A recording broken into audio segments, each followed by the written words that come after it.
What will they do for an encore, everybody? Sixers, Mavs tonight on the second night of a back-to-back for your Philadelphia 76ers. Will they follow up with another victory and improve to 16-11? We're going to talk about it live from the Xfinity studio, along with Roy Burton in the house. I'm Devon, hanging out with Bree, the president of basketball operations. All of you in the chat, it's great to see you on this Saturday. Busy day in Philadelphia sports with the Flyers early on today. Eagles, yes, we all know the Eagles are going on right now. We were also pulling our hair out because of the Jake Elliott missed field goals and all that stuff. But we got a basketball game to preview and talk about as your Philadelphia 76ers look pretty darn good last night. They did. And what are they going to do to follow up? We'll discuss the starters a little bit later, of course. And we will get to Embiid and Paul George out tonight for your 76ers. Let me tell you, we are presented by Bet365. Whatever the moment's never ordinary at Bet365. Make sure you use code PHLY365 when you do. And make sure you win some of that money. Get these last-minute holiday gifts, under the tree. All right, Roy, let's get started, man. Good to see you. Good to see you, my friend. It's been a while, but we got to talk about the fantastic win last night. Obviously, that's still on the mind, but following up right now, the Sixers with their record currently sitting at, 15-11? 15-11 now. Yep. They need to improve to 16-11, but it was the VJ Edgecombe standout game defensively, offensively for what he was able to do. Right. Maxey had a cool 30 in his return. A little light. Yeah. Nothing, no big deal. That's what he does. He averages 32 on the season. And tonight we get Cooper Flagg, man, for the first time to get to see these two where they haven't played against each other in the pros as of yet. And this one should be fun. So how do the Sixers follow up what they did last night? And what are you looking for in terms of the matchup? At some point, they're going to get – there will be a cross match where they're on each other. There will be. Yeah. So what are you looking for from Edgecombe and the Sixers tonight? And then we'll obviously talk about the two youngins. I don't want to hijack this, but we need to talk a little bit more about last night. We got to talk about. Oh, please do. Yes. I know you haven't had a chance we haven't had a chance as a PHLY group to come together and talk about what happened last night after the postgame show. But last night, VJ Edgecombe, unbelievable performance. I mean, before after that first game of the season where he had the 32 and said it's just one game. He tried to temper expectations, and then he said comparison is a thief of joy. Yeah, he's right. And you don't want to kind of start making comparisons for a guy that young at this age. I'm thinking about some of these comparisons about VJ Edgecombe and what he could be because again, 26 games into the season, he's played very well for a young player. And now my mind is racing because not only just offensively, but what we saw defensively last night, the mind's racing. Yeah.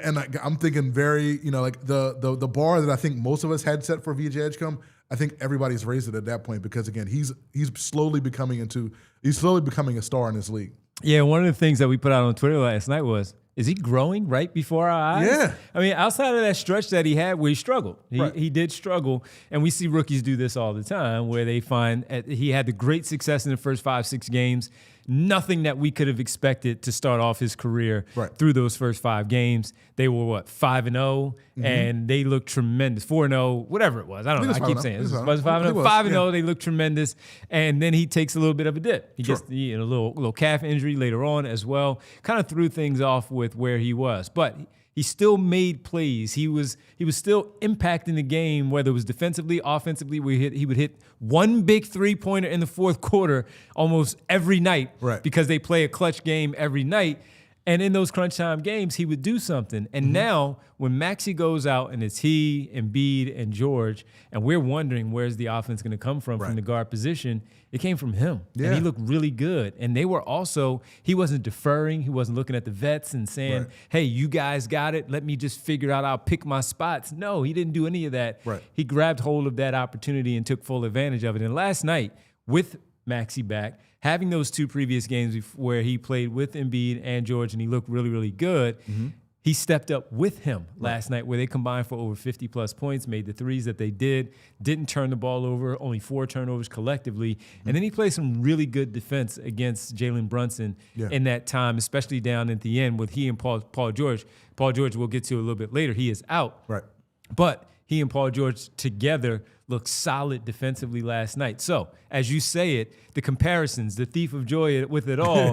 Scott Drew, when we had him on in the offseason, before we knew that the Sixers were going to draft VJ Edgecombe, he mentioned Russell Westbrook and he mentioned Dwayne Wade. Young Russell Westbrook young Dwayne Wade, not Hall of Fame guys. Exactly. Those young players. And then you hear the Jimmy Butler comparisons, the Victor Oladipo comparisons as well. Right. Those are 4 All-Stars at minimum. At minimum. And then we all know that the other 3 are certainly going to be Hall of Famers. But those are 3 really good to be compared to. And you see those flashes from one game to the next with VJ Edgecombe. And that's the thing. It's like before the draft, like Oladipo was kind of where I landed when it came to those comparisons. Like, an Oladipo kind of guy, athletic guy. And that's the floor.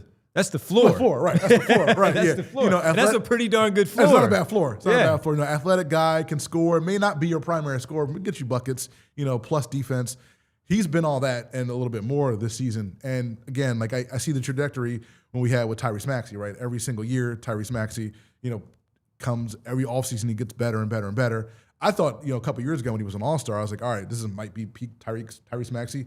He's kind of blown past that part already. So if we see a similar, level of production from Edgecombe going forward, like the sky's the limit. I mean, like you're going to have one of the 2 or 3 best backcourts in the NBA, 2 or 3 years from now if all goes to plan. So so kudos to VJ Edgecombe. Again, I don't want to get too ahead of our skis here, but VJ Edgecombe is giving you a lot to be excited about if you're a Sixers fan. So specifically though, where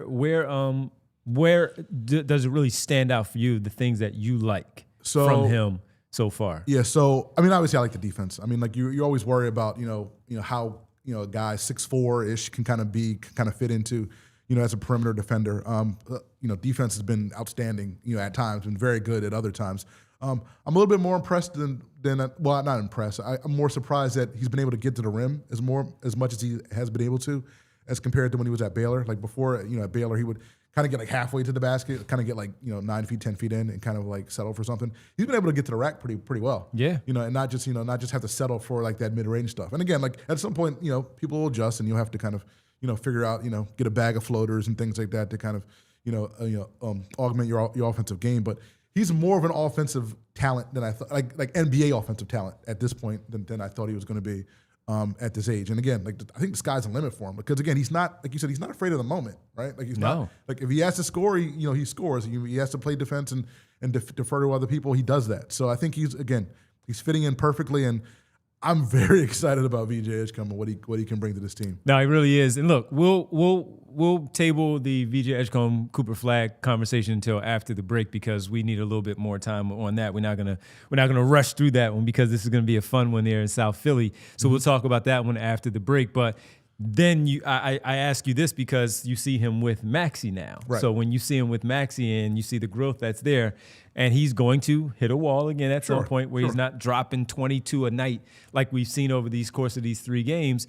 But how do you like it with defensively where you have that two-way guy where he can be like the Melton of the defense that we've seen next to Maxey, but also has more of an offensive punch next to Tyrese to take some of that pressure off. Like you saw the double teams coming last night late in the 4th quarter from the Knicks. VJ Edgecombe handled those really well with that pull-up jumper right around the free throw line and then that big 3-pointer that he knocked down as well. Right, and that was the concern, that I know a lot of people have had, A, coming into the season, and B, when Maxey would be playing with McCain, like last year. It's like, all right, well, you have Maxey and McCain. Neither one of those guys are, great defenders. So, you would obviously like to have someone in that backcourt who can be, defend, one of the better perimeter guys on the opposite team. So I think you have that guy in Edgecombe, right? Like I don't think you're not relying on a guy like Paul George to be that guy to have to cover that really good point guard or really good shooting guard on the other team. You have a guy in Edgecombe who, even though he's 6'4", he plays longer defensively. He can kind of make things happen on the defensive end. So yeah, I like Edgecombe because again he gives you that defensive presence that you don't necessarily get with Maxey. And you didn't get with McCain last year. Not to say that McCain's a bad player, but Edgecombe's clearly a better defender, and you can put him on one of the team's better perimeter players, who depending on who you play. No question, man. And just seeing that he's 6'5", and the measurements were great coming out of combine and all that. Maxey at his 6'2", of course, plays bigger than that because what he can do both offensively and now you're seeing the Iverson-esque jumping the lanes, going the other way. Pick 6 last night, and we've seen it a few times this season. You got something pretty good there as a building block to go forward with this basketball team. So should be something that, look, we're only 20 something games in, 26 games in, and we're seeing some really good flashes already, and we hope that it continues for this group. All right, let's take our first pause of the night. When we come back, we'll get into the Cooper Flagg, VJ Edgecombe comparisons now. First matchup between the first and third overall picks, and Sixers are playing for something here. Dallas still trying to pick and clean some things up, but the Sixers themselves, they got a lot to play for tonight on the second night of a back-to-back against this Mavericks team that's on a little bit of a road trip here. We'll get into it all on the other side. It's the PHLY Sixers pregame show, Sixers Mavs. We're breaking it down right here. All right, gang, I got to tell you about the good people from Bet365, whatever the moment's never ordinary at Bet365. Listen, we got the basketball team coming up. The Birds are in action right now. Who has pioneered live in-game betting? That's Bet365. They have been the one to do so. So if you want to put together a live ticket right now because maybe things have changed, you thought this would be a blowout already with the Birds, well, it's not. So if you want to adjust some numbers, go right ahead at Bet365 is one of the 90 million users worldwide who, again, have pioneered in-game betting. If you are not a customer and you want to join in as a new customer, got some breaking news for you. You can sign up right now and get $150 in bonus bets when you do. All you have to do is sign up using the code PHLY365, deposit $10, place a $5 bet, and you get $150 credited to your account. Win or lose. No one else is doing that but Bet365. So go ahead and sign up. You can use your bonus bets on spreads, totals, player props, futures, and more. Whatever the moment, it's never ordinary at Bet365. Must be 21 plus and physically located in Pennsylvania. If you or someone you know has a gambling problem and wants help, call 1-800-GAMBLER. And I also have to tell you about Bucci's Jewelers. We all know the feeling. You walk into that jewelry store trying to pick out something for your partner, and suddenly you're in over your head. You're thinking too much. What's the difference between all these diamonds or what if they don't like it? Well, guess what? Now you're just 5 days, well, 4 because they're not open on the actual day. So you're 4 days away from getting that gift. Bucci's Jewelers is where to go because, yes, it can be stressful, but that's why you're working with Joe and Michelle at Bucci's Jewelry and Design, and they have been such a game changer in the area. These guys make the whole process seamless, and from the minute you walk in, they treat you like family. They actually listen to you, help you figure out what they'll love, and then their team designs something completely custom right there in-house. So no pressure, no pushy sales vibes, just cool people helping you out. So next time you need that perfect piece, you just go see Joe and Michelle at Bucci's Jewelry and Design. 30 plus years in the game, voted Philly's #1 jeweler year after year. 1,000 5-star reviews, and that speaks for itself, so everybody. Check them out at BucciJewelers.com and tell them the guys at PHLY sent you. Welcome back to the PHLY Sixers pregame show.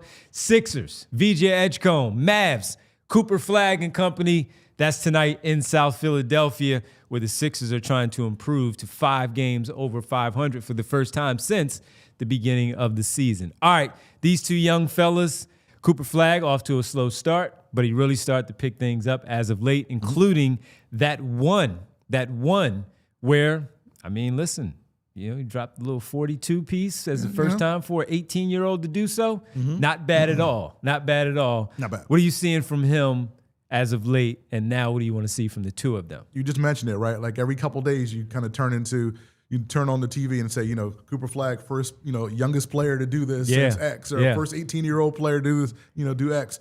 He's really good. And, you know, and like I don't think we had any doubts about this because, again, when a guy like that gets you know, called to, you know, play with, you know, Team USA, you know, in the summer and play with LeBron and those guys, it's like, all right, like there's obviously something. You don't see that every Team USA practice. Right. No. There's something there. But yeah, but being 18 years old and you go, again, dropping 42 points, I think he had 10 assists the other night, you know, first 18-year-old player to have, you know, 10 assists since like LeBron or something like that. Like, he's legit. Like, Cooper Flagg is legit, and, you know, our friends over at Bet365 believe so because he's clearly the odds-on favorite. I think he's minus 190 as of today to be the Rookie of the Year. So, like, he's a legit player, you know, averaging 18, 6, and 4.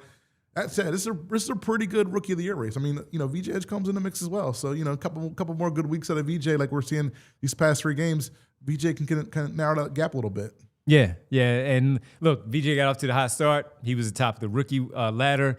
And right now, when you go to NBA.com to check the rookie ladder out, guess who's leaped back to the top? That is Cooper Flagg. He's been really, really good. So no knock on VJ Edgecombe, Con Knipp, or any of those guys that have had that #1 spot before, but we all selected him as the eventual rookie of the year because of what we saw in high school and college, and even going into this as they all projected out. But this is going to be a fun matchup. You know what? It made me think a little bit. Remember in the summer where we started to see those videos, right? And we saw it in the summer where it was the one high school game where those two guys face off. Okay.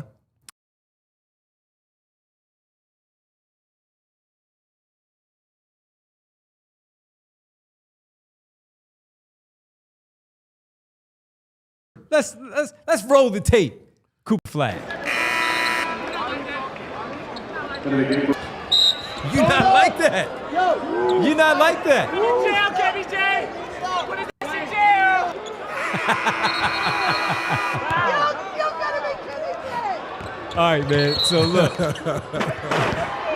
Super talented, as we know, with Cooper Flagg and what he was doing, talking junk to VJ Edgecombe. And VJ Edgecombe was asked about this very video, and he had said, listen, it was just trash talk between two competitors out there on the floor. We're actually pretty close, and they go through the process. They're all really cool, all that stuff. They were cool back in high school because you would hit all the All-Star game circuits when the circuits AAU, and then you get playing the All-Star games from McDonald's to the Jordan Brand game and all that stuff. And they're actually pretty close, but I always remember that. And I think VJ Edgecombe is actually like that. You know what? I remember, but I don't. Now I'm thinking. So like, you didn't ask me. I got to go to Bet 365. I got to see what VJ Edgecombe's points are. Whatever they are, we got to throw them in a parlay. throw in a parlay because VJ Edgecombe, you're right. Like VJ, not only is he like that, he's kind of. I think he's that guy that kind of saves that kind of stuff. Like saves that. Has a little internal Rolodex. Yeah. Like, you know what? Put that on the whiteboard. Yeah, exactly. The mental whiteboard. Put that on the whiteboard. You know, when I see him, in a couple months, we might have to kind of come back to that. So yeah, VJ Edgecombe. You know what? I think it's gonna be a pretty decent game with him tonight, especially with Paul George out. Yeah. It made me think of the future in Kendrick with the, you like that, all that. It made me think of the song in my head about you like that. But they're gonna get matched up a few times, man. Where somehow, some way, whether it's in transition, half court, somehow they get matched up. So who do you want to see the Sixers match up with first to start things off? No Paul George, so yeah, that's a good question. That's not. I know I lean with a player. Barlow. That's where I go to start off. I would put Barlow on him to start things off. Yeah, I probably would go Barlow, but you're right. Like there are going to be cases where VJ and Cooper are going to be matched up. Barlow's probably your best option, in your starting, in your altogether on your roster. But yeah, there's going to be times, and look, Cooper's going to get the best of him sometimes, and sometimes VJ is going to get the best of him, like we saw like last night. Like Brunson, got the best of Edgecombe early, with that first basket, and then the Edgecombe was pretty good for the rest of the game. So like it happens. It's the NBA. Like you're never going to shut anybody down, right? Cooper Flagg is good enough. He's going to get 15 to 20 points tonight, no matter who's going to be on him. At least no matter who's going to be on him. But you just want to see VJ hold his own. And not let Flagg go for 42 like he did a few nights ago. No question about it, man. And then on the other side, when you look at their team, the Dallas Mavericks, and I look at that squad, and I look at them, and I really don't. Number one, with Ryan Nembhard, who is a great story, undrafted rookie from Gonzaga, fantastic. Andrew Nembhard's younger brother, he has looked really good once they've given him the rock as the point guard.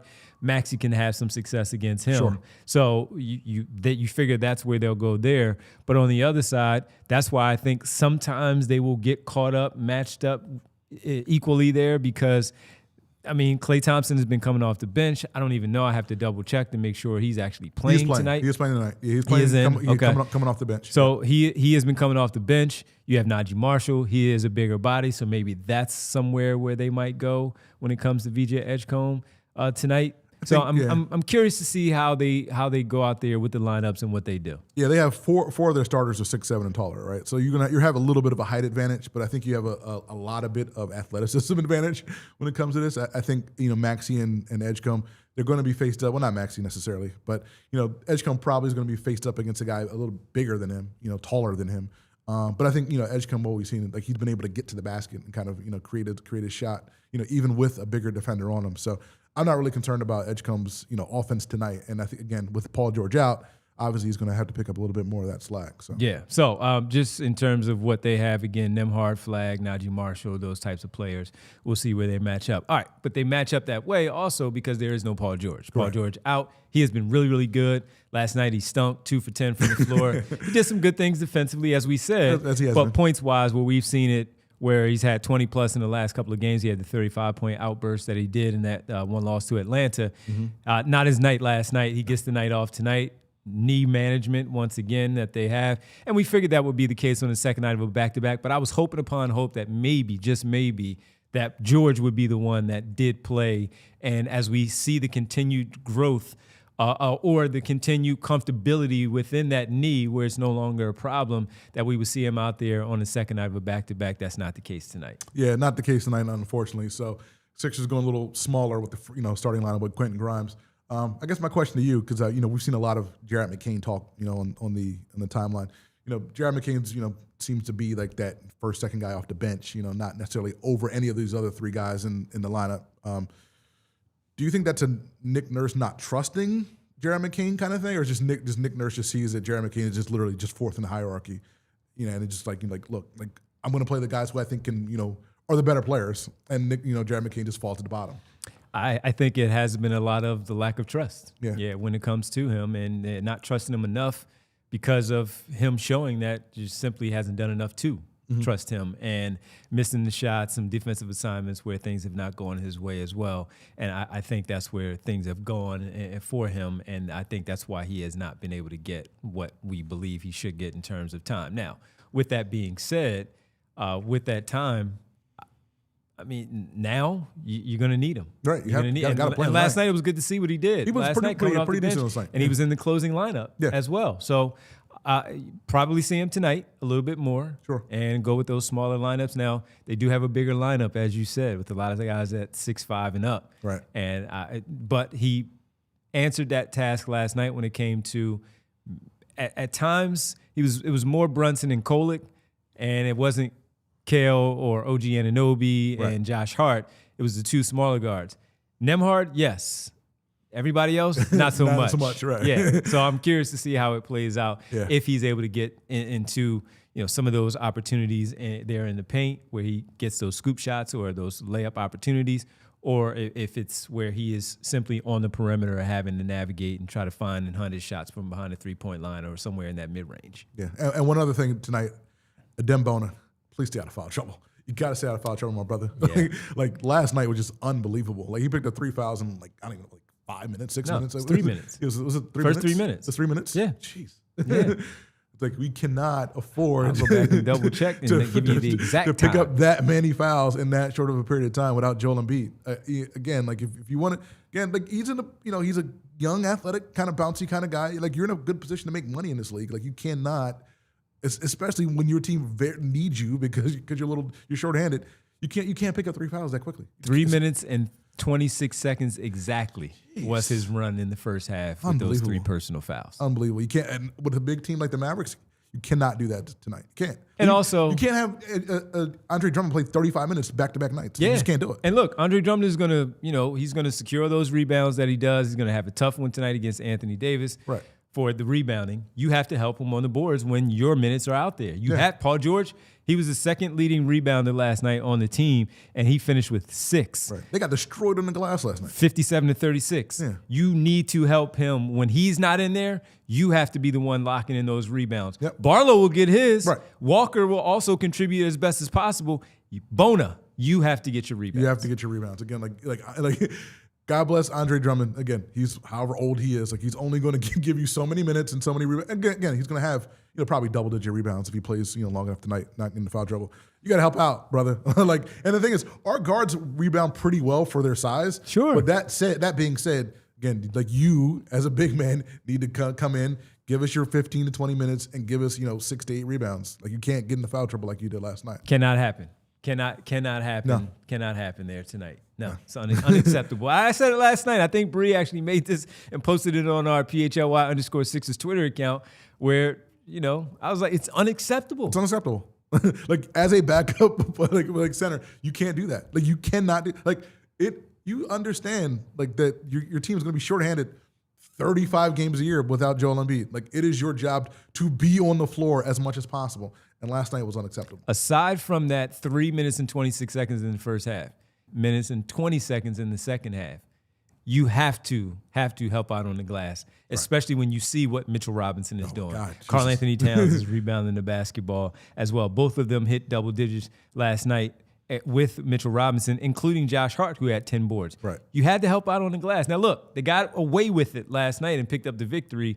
But tonight, this is a whole new game. Different game. Joel Embiid is not playing. Neither is Paul George. You have to help out on the glass by any means tonight. You're not facing a team on the back end of a back-to-back. I mean, it's going to be a fresher Mavericks. And again, the Knicks played very well last night. But again, they're back end of a back-to-back. All those games with the NBA Cup. I mean, there's a little bit of an energy loss, I would imagine. So it's the difference in the Mavs team. It's the Mavs team coming in pretty fresh. Like, they're going to be active, and they're going to be looking for a win tonight. And again, like, you have to do better on the glass tonight. 100%. Absolutely have to do. Let's get to the starters for tonight for the Philadelphia 76ers. You do have Andre Drummond in for Joel Embiid, as always. And then you round it out with, of course, Dominic Barlow at the 4. Quentin Grimes gets the start, as Roy pointed out a little bit earlier. So going with a 3-guard lineup with Edgecombe and Maxey to begin the night. How do you like this one instead of it being Justin Edwards, who we've seen there as that other, or maybe even Jabari Walker, and you counter that with Nembhard, Marshall, Flagg, P.J. Washington, and Anthony Davis? I just like I've said before, I like the athleticism. Like, again, you're giving up size, but you're going to have like guys like athleticism. You're going to have guys who's going to be hard for guys like Marshall, and Flagg to kind of match up or keep up with, defensively. So so I like it. Like and again, if you get what Justin Edwards off the bench, if you get what he gave you last night, I think that's a nice little jolt of energy off the bench. Him and McCain made his first 2 threes. If they give you that kind of offense off the night, then off the bench, then you should have a pretty decent offensive showing from your subs. Our friend Lee Nguyen in the chat says Grimes revenge game. Ooh, look at that. There we go. Going for what, 30? Maybe, somebody's got to score tonight, right? Somebody's got to give you got to score 115 points to win tonight, or whatever. So whatever the spread is, somebody's got to score tonight. Why not Quentin Grimes? Yep, absolutely, absolutely. All right, let's get to the our pregame picks brought to you by Bet365. Whatever the moment, it's never ordinary at Bet365. Both Bree and I, we lost last night. Everybody, we apologize. We apologize, but we're gonna make up for it here tonight. So let's get to the picks presented by Bet365. Bree is just simply going with the money line. Sixers win. Both games. 115. Both games back to back. Okay. Minus 115 for Bree. I'm going with VJ Edgecombe, you did it. Cooper Flagg. There you go. And Andre Drummond. Edgecombe and Flagg both over 15+ points. And Andre Drummond to, again, secure the boards. 10+ rebounds. Anthony Davis is not a slouch. He will rebound the basketball. Not a slouch. But in this case, I have Andre Drummond, and that is a plus 180. Maybe you want to combine them, all 4 of them together. Bree and I are both our bets together, and you make that a same-game parlay, and you do that at Bet365. It's very, very easy. Make sure you do that, and when you do, use code PHLY365 when you do sign up if you're our first-time member. And when you also sign up, you get $150 in bonus bets, win or lose. You have to deposit $10, though. Place a bet for $5, and you get, win or lose, $150 in bonus bets that can be used on spreads, totals, player props, futures, or more. Go for it at Bet365. What do you think? I'm going to tell. I'm telling you. I'm going to tell Bree. I might even put them together. Put them together. I'm feeling good. Make the same game parlay larger. These Christmas gifts ain't buying themselves. No, they are not. So let's do it. And live in-game betting with the Birds right now, where we're trying to figure out if they got in on the tush push or not. It doesn't seem like it. All right, that'll do it for us. When we get back after the game, 10 minutes after the whistle goes final, you got to get in there. Got to get in there and check us out for the postgame right here on the PHLY Sixers postgame show. Are they going to get a W? Are they going to lose? I'm going with the W. I'm going with Bree. Let's do it. Going with Bree. Yeah, absolutely. Why not? 10 minutes after the game goes final, make sure you like and subscribe to the show. We appreciate you as always. We'll see you post-game right here, Sixers and Mavs. We'll discuss it all when we get back with you post-game right here on the PHLY Sixers postgame show. Enjoy. We all silly like the mayor.